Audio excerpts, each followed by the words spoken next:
আগামী 5 জুন যে উপজেলা পরিষদ নির্বাচন হবে, আমরা দেখতে পাচ্ছি যে প্রার্থীরা কিন্তু তাদের যে শেষ সময়ের ব্যস্ততা, সেই ব্যস্ততা কিন্তু আমরা দেখছি যে পার করছেন। সকাল থেকে রাত পর্যন্ত বিভিন্ন ভোটারের দ্বারে এবং বিভিন্ন বাজারে বিভিন্ন প্রতিশ্রুতি দিয়ে আমরা দেখছি যে ভোট প্রার্থনা করছেন। আসলে অবিরাম যে প্রচারণা আমরা দেখছি যে সেই প্রচারণাটা কিন্তু শেষ মুহূর্তে এসে প্রার্থীদের যে সময় কাটাচ্ছেন সেই সময়টা কিন্তু আমরা লক্ষ্য করছি। আপনি দেখতে পাচ্ছেন যে আমরা একজন দেখছি একজন প্রার্থীর যে সমর্থক আছে, ভোটার আছে, সেই ভোটাররা কিন্তু আসলে দেখছি যে বিভিন্ন মিছিল মিটিং গণসংযোগ থেকে শুরু করে বিভিন্ন প্রচারে কিন্তু অংশ নিচ্ছে। আপনি দেখতে পাচ্ছেন যে এখানে আমরা একটা জনসভা লক্ষ্য করছি। আমরা একটু কথা বলতে চাই একজন যে প্রার্থী যিনি সমর্থক রয়েছে, আপনি একটু বলবেন যে আসলে আমরা দেখছি যে সকাল থেকে তো আপনারা বিভিন্ন ভোটারের কাছে যাচ্ছেন, তো আপনার যে প্রার্থীরা আছে আপনারা কেমন সাড়া পাচ্ছেন? ধন্যবাদ আপনাকে। আসন্ন রায়গঞ্জ উপজেলা পরিষদের নির্বাচনকে সামনে রেখে বুধবার সারাদিন স্লোগান হলো ঘোড়া মার্কায় ভোট দিন। সারা রায়গঞ্জের ধামাইনগর থেকে শুরু করে ব্রহ্মগাছা, নলকা, পাঙ্গাসি, ব্রহ্মগাছা সকল ইউনিয়নের 9টি ইউনিয়ন পরিষদ এবং 10টি পৌরসভার মধ্যে, একটি পৌরসভার মধ্যে, 10টি আসনের মধ্যে সুমন সরকারের ঘোড়া মার্কার একটি গণজোয়ার সৃষ্টি হয়েছে। যে গণজোয়ারের মধ্য দিয়ে আগামী দিনে 5 তারিখে জনগণ উদ্বিগ্ন হয়ে আছে, কখন 5 তারিখ বুধবার আসবে, কখন জনগণ ভোট দিয়ে ঘোড়া মার্কাকে ভোট দিয়ে আমাদেরকে সুমন সরকারকে বিজয়ী করবে, এই আশায় প্রতীক্ষায় জনগণ অপেক্ষা করছে।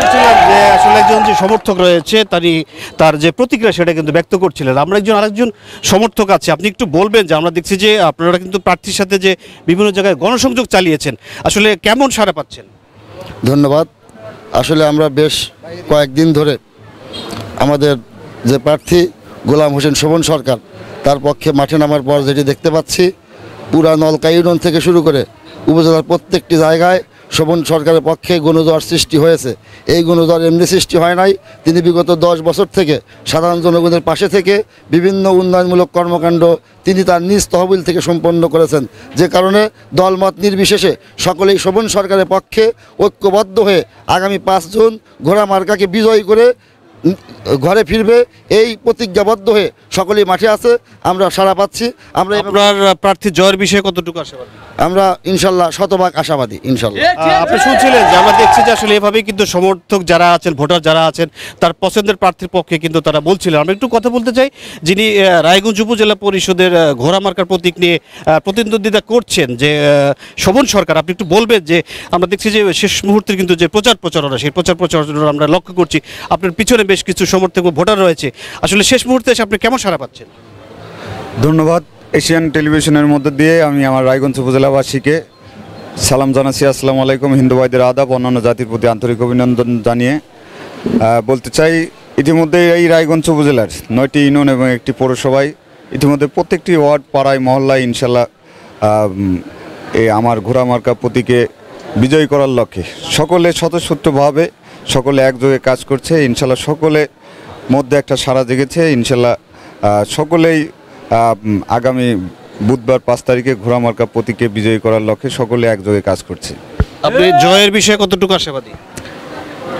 আমি ইতিমধ্যেই রায়গঞ্জ উপজেলার প্রত্যেকটি জায়গায়, প্রত্যেকটি ইউনিয়নের প্রত্যেকটি পাড়ায়, মহল্লায় মানুষের পাশে থেকে সামাজিক উন্নয়নে সকল কার্যক্রমে আমি মানুষের পাশে থেকে দীর্ঘদিন হলো কাজ করে আসছি।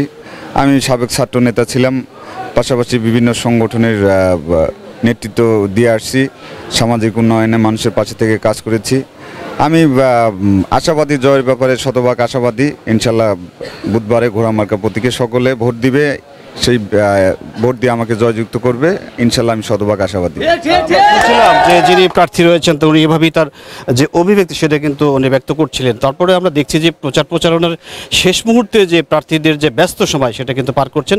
আগামী 5 জুন যে রায়গঞ্জ উপজেলা পরিষদের নির্বাচন হবে, তো সেখানে আমরা দেখছি যে আইনশৃঙ্খলা বাহিনীর যে ঊর্ধ্বতন কর্তৃপক্ষ রয়েছে, কর্মকর্তা রয়েছে, তাদের সাথে কথা বলেছে যে ভোটাররা যেন নির্বিঘ্নে ভোট দিয়ে বাড়ি ফিরতে পারে এমন প্রস্তুতি রয়েছে। সেই সাথে ভোটাররা তাদের পছন্দের প্রার্থীকে ভোট দিবেন। তো সিরাজগঞ্জ থেকে এই ছিল আমার কাছে উপজেলা পরিষদ নির্বাচনের প্রচারণার শেষ মুহূর্তের সর্বশেষ অবস্থা।